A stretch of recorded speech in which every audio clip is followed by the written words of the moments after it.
Hello everyone, it's good to see you here today. My name is Sam Robinson. My father was Scott Robinson. His mother was Dora Clark. Dora Clark's mother was Annie Hawks. Annie Hawks' father was John Hawks, and John Hawks was enrolled in Stillwater Bay Chinook across the Willapa Bay from a little town and community where my third great grandmother lived, the Bay Center. And John Hawks was married to a Chehalis woman, Nellie Sistina. John Hawks' father was Thomas Huxwell, and Thomas Huxwell was the headsman and chief down in that place we call Ilwaco in Long Beach today. And he was a treaty signer of the 1851 Anson Dark Treaty. And he was married to Chais. Chais was a Willapa woman that lived in the Willapa Bay, not too far from Bay Center there, at Hughes Point. And that's how I'm able to be here with you today. And just to say it, that treaty that that Thomas Huxwell signed in 1851 in good faith. Anson Dark came out to negotiate a treaty with our Chinook people. He wanted to move us to Yakima, totally off the ocean and off the Columbia River. And our people did not want to do that. They wanted to remain with the bones of the ancestors and live on that land, down along both sides of the Columbia River, down by the mouth. And Anson Dark, he continued to want to push us out to Yakima. He came out there in a rush. He came out there in a hurry because for several years before he arrived, we had squatters moving in. We had Bostons. Bostons are word for those white people, those Europeans. They came in and they were taking our land. But they were living amongst us. So when Anson Dark said he wanted to move us to Yakima, these people said they shouldn't have to leave their good neighbors, their friends, so they should remain. So Anson Dark negotiated a treaty with all of our chiefs, our headsmen, that would allow us to stay on the south end of the Willapa Bay on the Nacelle. We signed that treaty in good faith. We signed that treaty allowing us to be there. Anson Dark left. Many of our people moved off the Columbia River into the Nacelle. When that treaty got back to Washington, D.C., one of the senators back there said they didn't want to pay Anson Dark because he didn't do the job that he was sent to do and move us to Yakima. And then that same senator said that there were so few Chinook people because of the plagues that came through at the treaty grounds there that day that they didn't have to ratify our treaty because by the time the ink dried, we'd all be dead. So they didn't ratify that treaty. 4 years later, they found out that we didn't all perish and invited us to another treaty with Isaac Stevens, wanting to move us up into the peninsula, the Olympic Peninsula, with people that we often bumped heads with. They like putting warring tribes on the same reservation. Once again, our people said, no, you need to honor that treaty that we signed. In our teachings on day one, Stevens took off his hat and he said, we would fill this with gold if you signed that treaty.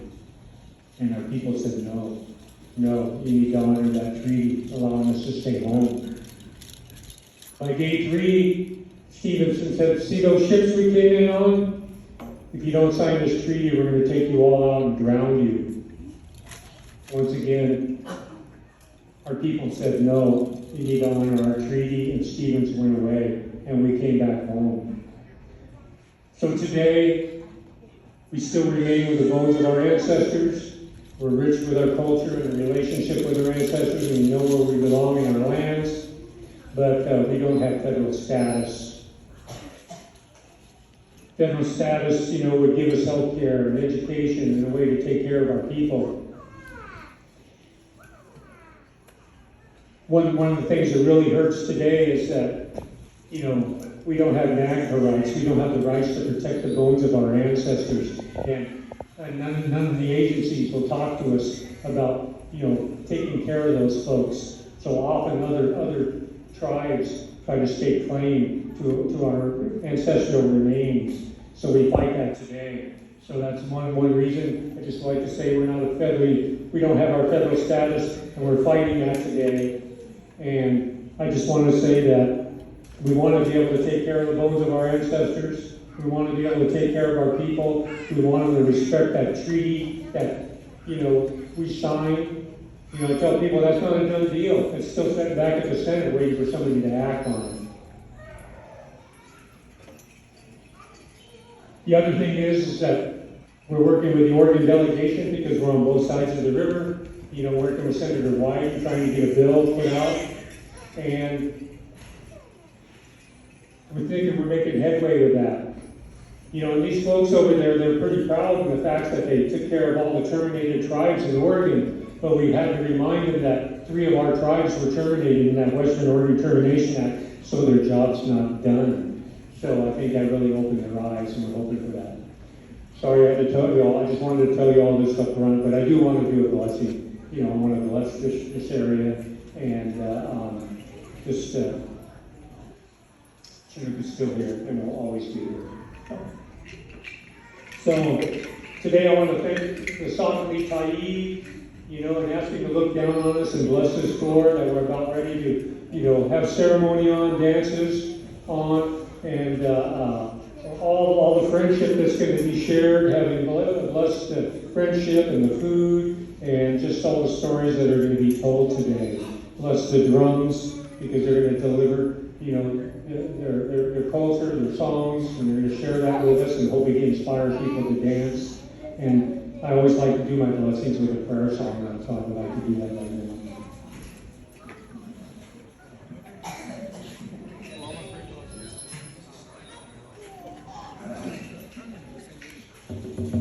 Ho, ho, ho, ho, hey.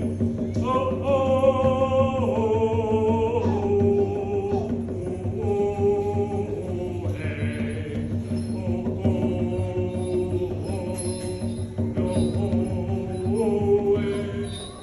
Ho, ho,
Thank you. And just to say it, I'm a former Penguin, I went to school here at Clark College when I got out of the military in '79. So, I feel pretty proud about that, but I feel more proud about the fact that my granddaughter just enrolled here at Clark. So,